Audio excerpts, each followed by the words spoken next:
अपने शरण के से भिन्न कुछ ना रह जाए, तब पूर्ण शरणागति। सब वही, सब कितनी रसमयी स्थिति। समर्पण की बात सुनने में तो बहुत अच्छी लगती है, पर भाई जी पूरा समर्पण तो बहुत कठिन लगता है। प्रश्नकर्ता ने प्रश्न किया, समर्पण की बात सुनने में बहुत अच्छी लगती है, पर पूरा समर्पण बहुत कठिन लगता है, कैसे हो? समर्पण की बात यदि अच्छी लगने लगी है तो समर्पण शुरू हो जाएगा, और इतनी अच्छी लगने लगे कि सर्वोत्तम बात यही है, यह बात आने लगे।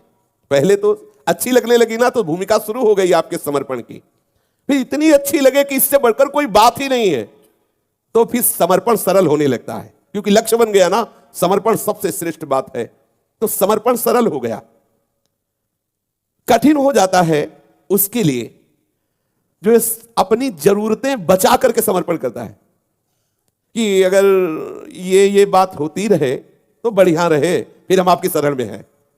इतनी इतनी बात मेरी और कुछ तेरी, कुछ हम आपकी मान ले, कुछ आप हमारी मान, यह कठिन है शरणागति।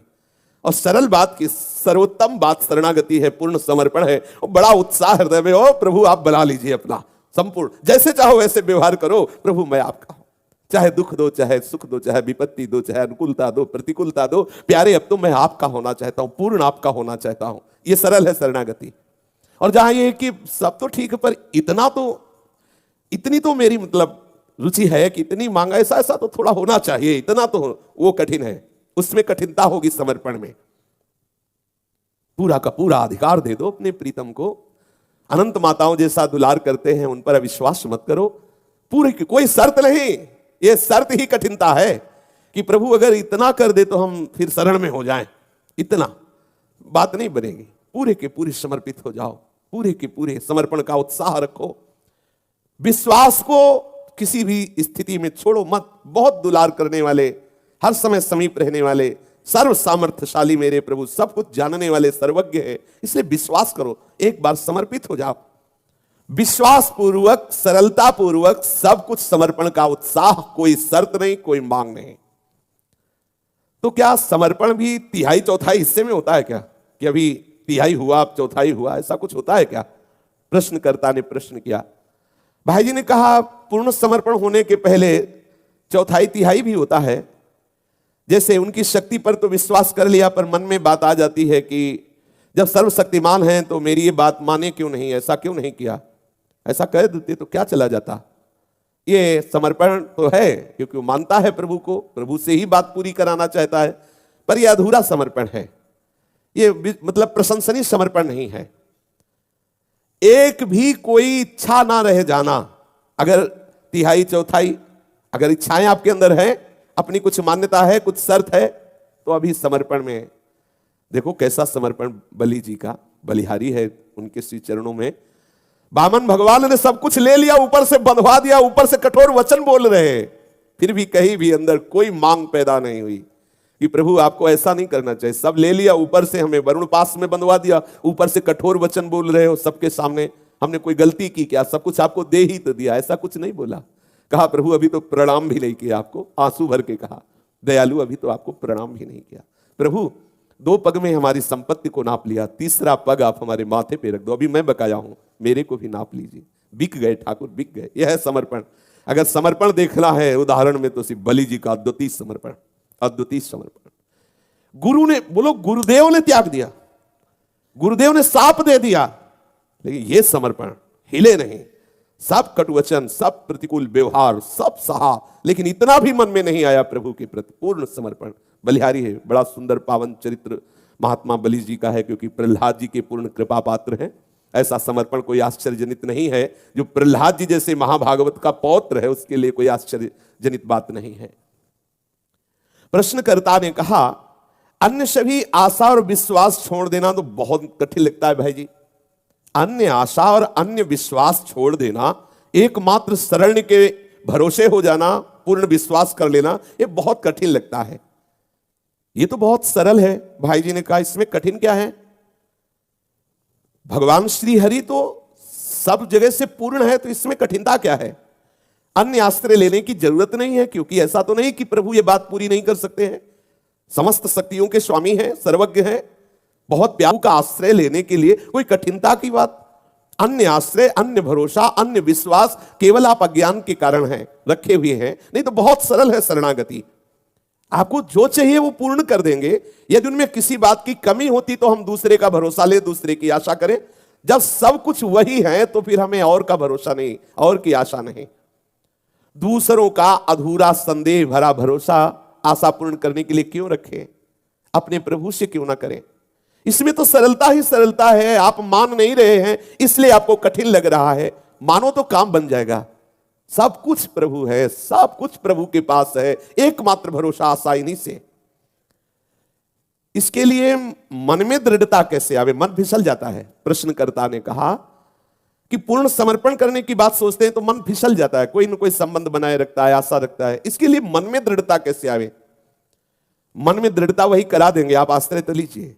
भाई जी महाराज बोले कि जिनकी तुम शरण में उन्हीं का आश्रय लीजिए, वो मन में दृढ़ता भी करा देंगे। विश्वास कीजिए, वो ऐसा दृढ़ कर देंगे कि वो भी परीक्षा ले तो फेल नहीं होगे, वो स्वयं आपकी परीक्षा ले तो फेल नहीं होगे, इतना वो दृढ़ कर देंगे, प्रभु दृढ़ कर देंगे। तुम इस बात पर भी विश्वास करो कि तुम्हारे मन को दृढ़ भी प्रभु करेंगे। तो ये चित्त का भटकना जो है ये कब तक चलेगा? हम लगाना चाहते हैं प्रभु में मन, लेकिन ये भटकता कब तक भटकता रहेगा? जब तक इसे अपना मानते रहोगे तब तक ये भटकना बंद नहीं करेगा। समझ रहे? सूक्ष्म विषय। इसे अपना मानना ही बंद कर दो। जैसे हमारा मन संसार में जा रहा है, हम मान लेते हैं कि नहीं तू मेरा नहीं, बेईमान, मैं प्रभु में लगाना चाहता हूं, तू संसार में जाता है, जा, हम तेरे से संबंध ही नहीं रखते। वो फौरन लौट आएगा, आपके अधीन होने लगेगा। और ये मन उधर चला गया, आप परेशान हो रहे, समझ गया कि डर गया, अब वो आपको और रुलाएगा और भगाएगा। आप बिल्कुल निरपेक्ष हो जाओ, दृष्टा भाव ले आओ, जा, मानते ही नहीं तो तुम्हारे बिना इसकी सत्ता ही नहीं, लौट आएगा, उसी समय लौट आएगा। जब तक हम इस मन को अपना माने हुए हैं तब तक ये भटकना बंद नहीं करेगा। इसे प्रभु के चरणों में समर्पित करके निश्चिंत हो जाओ तुम। तो भगवान का विश्वास का क्या मतलब है? क्या अर्थ होता है? हम भगवान पर विश्वास करें, इसका मतलब क्या होता है? क्या अर्थ होता है? यह विश्वास का मतलब होता है कि प्रभु मंगलमय है, वो कभी अमंगल कर ही नहीं सकते। पूज्य राधा बाबा ने कहा, विनोद की भाषा में कहे तो जैसे सूर्य की ताकत नहीं कि अंधेरा कर सके, ऐसे भगवान की ताकत नहीं कि किसी का मंगल कर सके। वो मंगल भवन है, जहां सूर्य उदय होगा अंधकार रहेगा ही नहीं। तो सूर्य से कह दे कि तुम अंधकार दिखाओ, तो जब तक सूर्य रहेगा अंधकार दिखा नहीं सकती, उनकी ताकत नहीं, क्योंकि उनका प्रकाश ऐसा है। ऐसे भगवान की ताकत नहीं कि वो अमंगल कर सके, मंगल भवन है। विश्वास करो इस बात पर। प्रभु का विधान परम आह्लाद से भरा होता है, भरे प्रतिकूलता दिखाई दे रही, विश्वास करो इस बात पर। प्रभु की कृपा आसपास से मुझे घेरे हुए, विश्वास करो इस बात पर।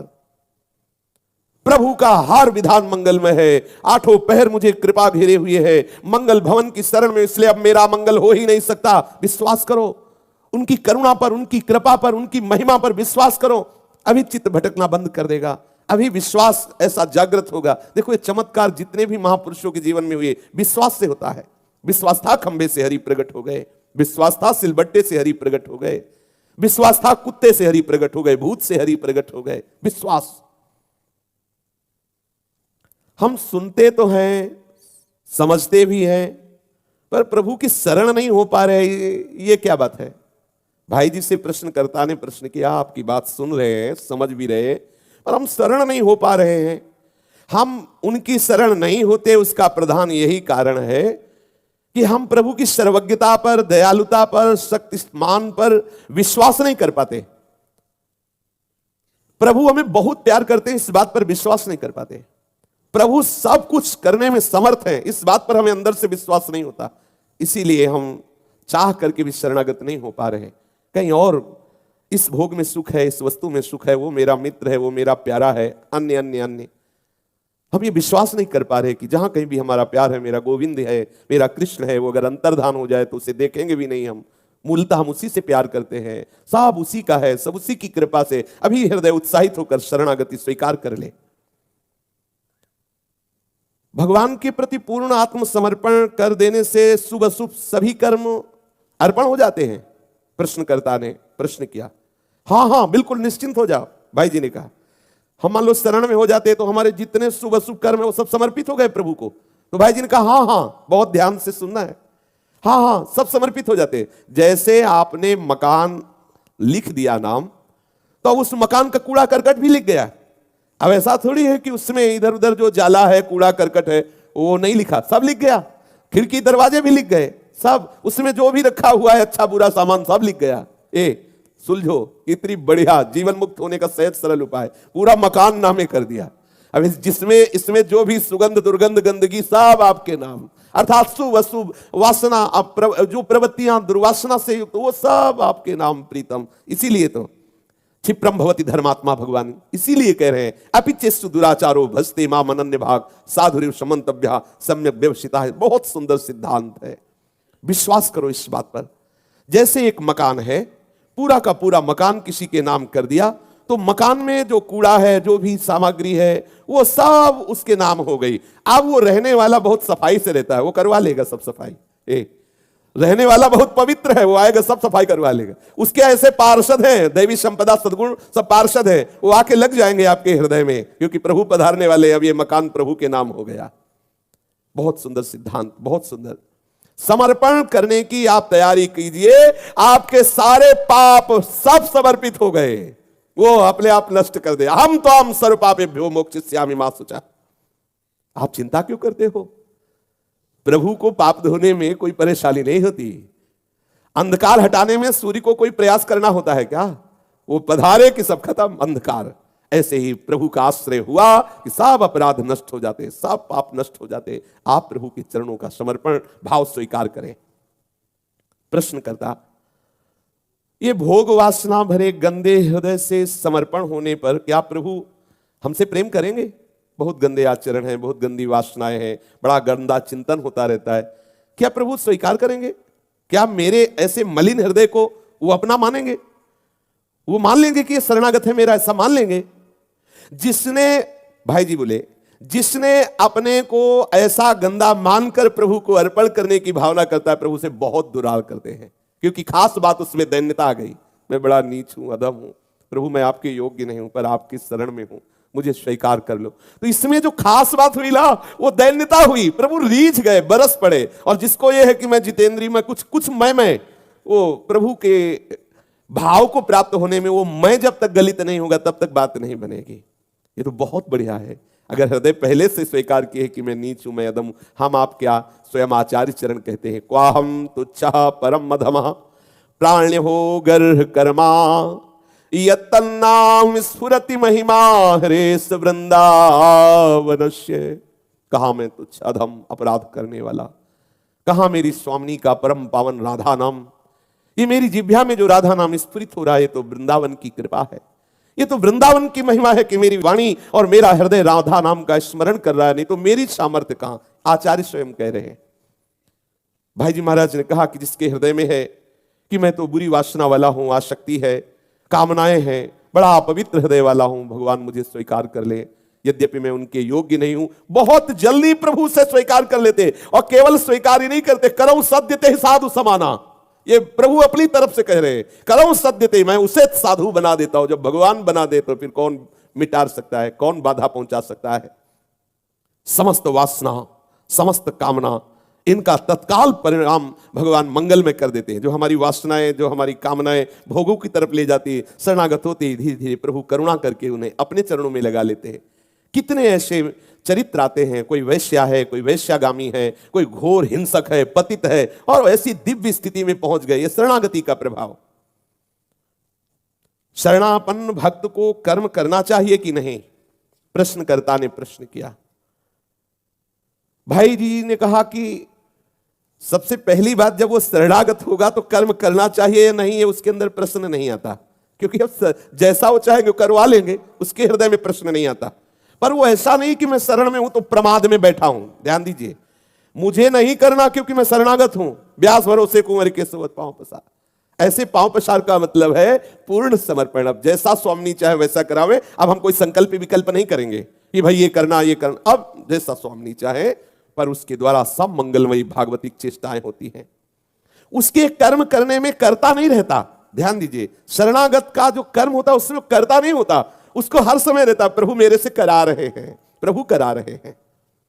वो प्रतिपल कृपा का अनुभव करता हुआ, चिंता रहित होकर, परिणाम रहित होकर। ध्यान दीजिए, शरणागत भक्त मान लो चेष्टा उससे हो रही है और परिणाम में आता है कि जो परिणाम मिलना चाहिए वो नहीं मिल रहा, तो उसको उससे कोई मतलब नहीं है, तो प्रभु करवा रहे हैं।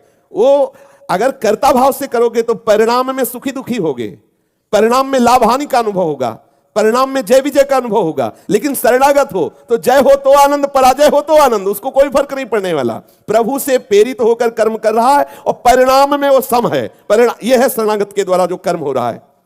कोई भी चेष्टा हो रही, भागवतिक हो रही या व्यवहारिक हो रही, उसकी पूर्णता अपूर्णता ये शरणागति का स्वरूप है।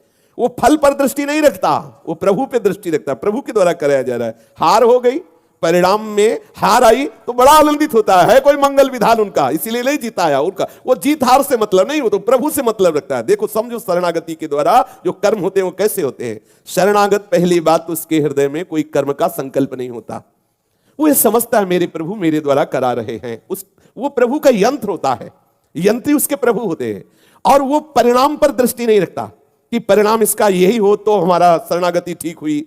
भाई हम प्रभु के शरण में थे, अब हमें जिता देना चाहिए था, हमें लाभ देना चाहिए था, हमें अनुकूलता देनी चाहिए थी, हमें प्रशंसा देनी चाहिए थी। ये निंदा क्यों, ये पराजय क्यों, ये विघ्न, ये सब नहीं होता। शरणागत के हृदय में अपार आनंद होता है। प्रभु जो कर रहे हो सब मंगल विधान के द्वारा उनके हो रहा है। और वो संपूर्ण जीव मात्र की रात दिन सेवा करनी पड़े तो भी थकता नहीं, क्योंकि सब में अपने प्रभु की अभिव्यक्ति देख करके, प्रभु की प्रेरणा देख करके वो आनंद मगन रहता है। प्रश्न करता, क्या एक बार प्रभु की शरणागति होने पर सारे पाप पुण्य नष्ट हो जाते हैं? हमने सुना है कि एक बार सन्मुख हो जाए प्रभु की, एक बार शरण में हो जाए, तो ये एक बार का मतलब क्या होता है? तो भाई जी महाराज बोले, अपने को पापों से बचाकर आसुरी भाव का आश्रय छोड़कर माया के द्वारा अपहृत ज्ञान को सत्कर्म और उपासना से पुनः अर्जन करना और ज्ञान के द्वारा परमात्मा के स्वरूप को समझकर निश्चल एक निश्चय से अपना जीवन उन्हें अर्पण कर देना, एक बार सम्मुख होना, एक बार अर्पण करना कहा जाता है। सरल भाषा में सत्संग सुनते सुनते ये बात समझ में आ गई कि मनुष्य जीवन का परम लक्ष्य है भगवत प्राप्ति। मेरे में कोई योग्यता नहीं है, मेरे में ऐसा कोई तप बल नहीं, कोई साधन बल नहीं है। हे करुणा निधान श्री हरि श्री गुरुदेव आचार्य, मैं आपके चरणों की शरण में हूं। बस मेरे साधन भी आप हो, मेरे साध्य भी आप हो, बस आप देख लीजिए। हर स्थिति में उनको देखता रहे, देखो प्रभु मैं आपकी शरण में हूं, देखो प्रभु ये वासना खींच रही इस जगत की तरफ, हे नाथ मैं आप। ये प्रारंभिक वो महान महिमा में शरणागति स्थिति जागृत हो जाएगी। निश्चय कर लिया सत्संग सुनकर, शास्त्र स्वाध्याय करके, कि उस परम दुर्लभ पद में पहुंचने की मेरी योग्यता नहीं है, इसलिए मैं आर्त भाव से पुकारता हूं, हे प्रभु मैं आपकी शरण में हूं। ये शरणागति उसके हृदय में एक बार आती है, समझना। अब वो मिटती नहीं है कभी, अब वो बढ़ती चली जाएगी। वो एक क्षण होता है जिस क्षण में आर्त भाव से वो प्रभु की शरण में होता है। जैसे ब्याह तय हुआ और जे भी पाणी ग्रहण संस्कार हुआ, वो एक ही सेकेंड होता है जिसमें वो कन्या हृदय से वर्ण करती है मेरा पति है। फिर जीवन में ध्यान नहीं करना पड़ता है मेरा पति है। उसी समय से उसके हृदय में मैं से स्वीकृति होने के कारण उसका रूप बस गया, उसके भाव में पूर्ण रूप से वही उसका जीवन साथी हो गया। लोकवत व्यवहार में, बिल्कुल लोकवत। सत्संग सुनते सुनते उसके हृदय में बात आ गई कि मेरे जीवन का परम लक्ष्य भगवत प्राप्ति और मैं इसके योग्य नहीं हूं, मेरे में कोई बल नहीं। वो देखता है अंदर से, ना मैं जितेंद्री हूं, ना मैं निरंतर भजन कर पा रहा हूं, ना मेरे से कोई बड़े बड़े तप साधन तीर्थयाटन आदि, मैं क्या करूं, हे गोविंद हे हरि मैं आपके। ये आ गई शरणागति। वो एक क्षण होगा जिस समय आर्त भाव से प्रभु की शरण, अब वो जीवन भर शरणागति बढ़ती चली जाएगी। ऐसा नहीं कि वो कोई ऐसी परिस्थिति आवे उसकी शरणागति को विघ्न पहुंचा दे, नहीं, वो एक बार बैठ गई हृदय में, बस हे करुणा निधान मैं किसी, या हे गुरुदेव मैं अज्ञानी हूं आपकी शरण में हूं। बस वो प्रतिदिन शरणागति, अब वो अबाधित शरणागति बढ़ती चली जाएगी, वो पूरे हृदय में छा जाएगी। ये एक बार की है, एक बार प्रभु की शरण में हो जाओ। उसका तात्पर्य यही, हृदय से बात आ जाना, मैं किसी योग्य नहीं हूं। तभी तक हम शरणागत नहीं होते जब तक इतना भी बल है। द्रौपदी जी ने जब तक दांत से वस्त्र पकड़े रखा तब तक गोविंद को आर्त भाव से नहीं पुकारा, और जब देखा कि दुशासन की बाहुओं का बल इतना है कि आप झटका मारा कि दांत से साड़ी चली जाएगी और हम निर्वस्त्र हो जाएंगे, उसी समय छोड़ दिया सब आश्रय, पुकारा हे कृष्ण। आ गए कृष्ण वस्त्र रूप से। अगर थोड़ा भी बल अपने अंदर है, बुद्धि का, विद्वता का, तपस्या का, ज्ञान का, तो शरणागति नहीं होती। असहाय असमर्थता जब अंदर जागृत होती, वो एक ही क्षण होगा। वो होता है शरणागति का जो प्रथम सोपान है, वो श्रवण भक्ति से। श्रवण सुजस सुनि आयऊं प्रभु भंजन भव भीर, त्राहि त्राहि आरति हरन शरण सुखद रघुवीर। जब हम सत्संग सुनते हैं, शास्त्र स्वाध्याय करते हैं, ये बात हृदय में बैठ जाती कि अब मेरे बनाए ना बनेगी कोटि कल्प लो, तब हृदय आर्त होकर पुकार उठता है, हे स्वामी जी, हे प्रिया प्रीतम जी, हे गुरुदेव जी, हे आचार्य जी, मुझको आप शरण में ले लो। अब प्रभु मेरे से कुछ नहीं बन रहा, नाथ मैं आपका हूं। यहीं से शरणागति हुई। और वो आर्त भाव से, द्रवित हृदय से जो एक बार अहम शरण में गया, अब वो संभाल लेंगे प्रभु। अब वो प्रतिदिन उसका पोषण करते रहते, उसके हृदय में एक आनंद की लहरें आती रहती है। कहीं कोई विपत्ति प्रतिकूलता आती तो उसे बल होता है ना, प्रभु है ना, श्री हरि है ना, श्री स्वामी जो है ना। तो प्रभु के पूर्ण शरण होने पर आसन, माला, जप की, इनकी सबकी क्या आवश्यकता है? जब आप कह रहे हैं कि एक बार हृदय से शरणागति होती है, तो ये बाहर आसन की पवित्रता, ये माला जपना, ये नाम जप करना, गिनती करना, नियम संयम करना, इन सबकी क्या आवश्यकता होती है? प्रश्नकर्ता ने प्रश्न किया। भाई जी बोले, यद्यपि सही बात तो यह है कि जब हृदय से वास्तविक शरणागति का उदय होता है तो उसका स्मरण एक तार प्रारंभ हो जाता है। माला ले या ना ले, बाहर वो किस स्थिति में शरीर है उसको, वो स्वाभाविक। कामी नारी प्यारी जिमी, लोभी जिमी प्रिय दाम, तिमि रघुनाथ निरंतर प्रिय लागो मोहि राम। इसमें नहाने धोने की, माला वासन की, वो अंदर से इतना समर्पित चित्त हो गया, इतनी आसक्ति हो गई शरण के प्रति, स्वाभाविक।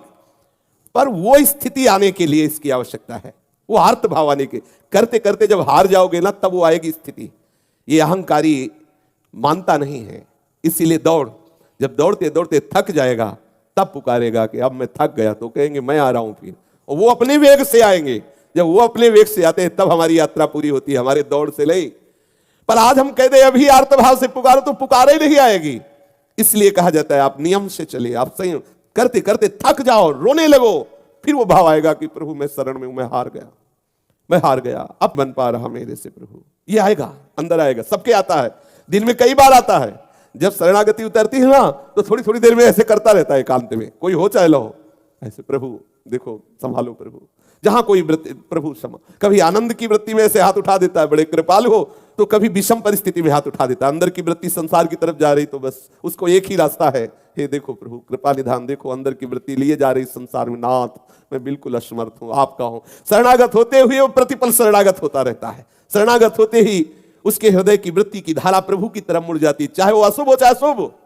अशुभ है तो भी पुकारेगा श्री हरि, शुभ है तो भी, असाधन की तरफ जा रहा तो भी ऐसे ही जा रहा है। यह शरणागति का लक्षण। तभी श्री ध्रुवदास जी ने लिखा है, यद्यपि भक्त अनन्य जो विषय इंद्रियन बस होए, कर्मठ कोटि जितेंद्रियन ते समलह न कोई। यद्यपि वह जितेंद्रिय है, विषयी है, पर वो प्रभु का शरणागत है, अनन्य। उसकी समानता करोड़ों जितेंद्रिय कर्मकांडी नहीं कर सकते। श्री रसिक शिरोमणि ध्रुवदास जी ने वर्णन किया।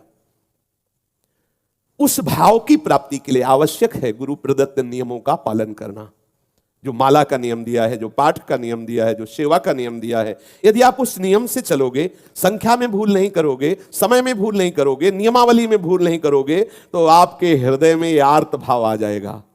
तो जब हृदय से शरणागति होती तो सच्ची कहते हैं, जैसे काम से प्रेरित कामी पुरुष को कामिनी का पद्मासन लगा के ध्यान नहीं करना होता, कंजूस लोभी को रुपए का ध्यान नहीं करना होता, बार बार स्वाभाविक स्मृति आती है। ऐसे ही स्वाभाविक भगवती स्मृति जागृत हो जाती है, जिसका शरणागति भाव पुष्ट होता है। उसके ये आर्त भाव अत्यंत आवश्यक है। तभी ठाकुर छोड़े हुए हैं माया को, रौंदो इसे बार बार अंदर और बाहर से क्लेश दो। एक बार तो यार्थ होकर के याद करे मैं किसी योग्य नहीं हूं, पर ये अभिमानी जीव किसी न किसी गुण का, किसी न किसी वृत्ति का, किसी न किसी बल का, किसी न किसी अन्य आश्रय का ये पकड़े रहता है, भाव पकड़े रहता है। बस उसी के कारण हमारी पिटाई हो रही। एक बार आर्त भाव आ जाए, और वो भाव बनावटी आएगा नहीं, वो आएगा परिस्थिति में। जैसे द्रौपदी जी की परिस्थिति आई ना, घेर लिया, आप कोई नहीं, पूरी सभा में देखा। जैसे गजेंद्र जी की आई ना, कोई नहीं, सब छोड़ के चले गए, स्वयं परास्त हो गया, तब पुकारा श्री हरि। बलिहारी है उस शरणागति की जो अंदर से परास्त हो गया। सुनेरी मैंने निर्बल के बल राम, अपबल तपबल और बाहुबल, चौथो बल है दाम। सूर किशोर कृपाते हारे को हरि नाम। सब बल क्या है, हार गए, अब किसी काम के नहीं। पर ये आएगा तभी, ये अहंकारी मानता नहीं है।